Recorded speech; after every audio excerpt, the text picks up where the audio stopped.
Red Bun means we're live, a casual take with your boy Stephen Pepper, here to give a take off my chest. My dad used to tell me all the time, you never know how good you have it until you don't. Brandon Aiyuk has played his entire NFL career with the 49ers. So all he knows is the Shanahan offense and making conference championships. And he's actively trying to leave that for Pittsburgh? What a massive mistake that would be. Yes, in Pittsburgh, he would get more money and would be no doubt the featured guy. But I'd argue, despite playing in a crowded receiver room, San Francisco would get more out of his career than Pittsburgh ever would. Because San Francisco is an offensive culture, arguably the best playbook for a receiver.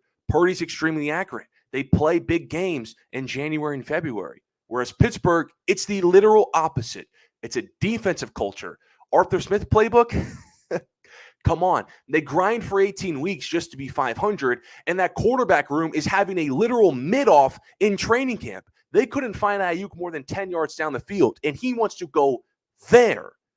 If he actually leaves for Pittsburgh, I'm going to tell you this right now. He's going to wake up one day in his Pittsburgh apartment and understand that he had it better in San Francisco than he thought. This is like comparing Steelers and the 49ers. It's like comparing a Ferrari to a Honda. Like, that's not even a conversation. Ferrari being the 49ers, Honda being the Steelers. Now, the Honda, you're more safe. It's more, you're more insured. It's a safer place. For Brandon Aiyuk, he gets more money. He gets more compensation. He feels financially safer. But the Ferrari, you ask me what I want to drive. Give me the keys. I'm talking about it's flashier. It gets you into more places. You look cooler in it. That's a Ferrari. That's San Francisco. It gets you to bigger games, flash your offense that can scheme you to more open places, and you go faster as far as your career. And you want to go to the Honda. This situation, bro, it just screams Davante Adams all over again. Go ask Davante Adams, Brandon Aiyuk, how leaving Green Bay worked out for his career. Because he thought the grass was greener somewhere else because he was blinded by dollar signs. And it didn't work out. A couple years ago, he left the Green Bay Packers for the Raiders. Green Bay, an offensive culture, historically well run, elite quarterback play, elite playbook for receivers, knew how to get the most out of him.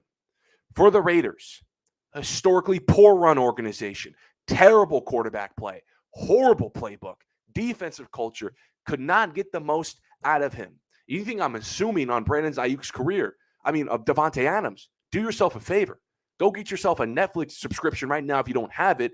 Turn on the receiver show that came out last month, and you'll see right now on camera, Davante Adams is actively crashing out on sidelines because Jimmy Garoppolo couldn't give him the ball. He's caught slamming his helmet repeatedly.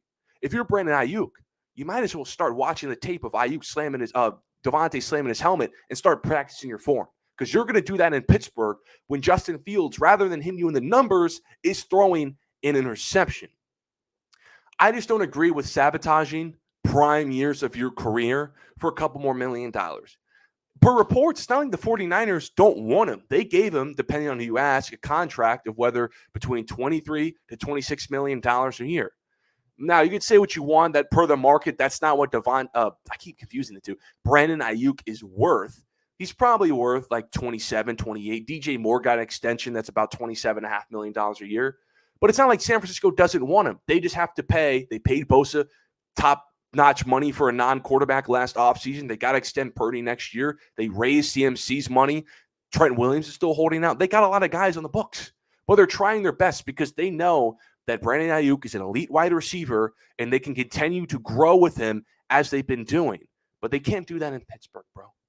I know Ayuk's an elite wide receiver, second-team All-Pro, 1,300 yards, but the grass isn't greener in Pittsburgh. Trust me, it's not the same. My dad used to tell me, I feel like my dad used to repeat this, different variations of the quote every single time when I was a kid, but he always does tell me something similar every week of my life. You never know how good you have it until you don't. And Brandon Aiyuk is going to leave an offensive culture that has a big play offense with the play action, with all these creative routes that can scheme him open. They play big games, which adds more stats and accolades to his resume for a Pittsburgh team with a quarterback group that doesn't know their quarterback one. It's a non-big play offense as far as the passing game. Check all the numbers online. It's just not a good situation for him. And I think this would be, now he hasn't left yet, but he's actively trying to get himself to Pittsburgh, a massive mistake for his career, but he doesn't know it yet because he's so blinded by the dollar sign. But I appreciate you guys for tuning into this episode of A Casual Take. Follow my social medias to stay updated on all things related to the show. And until next time, see ya.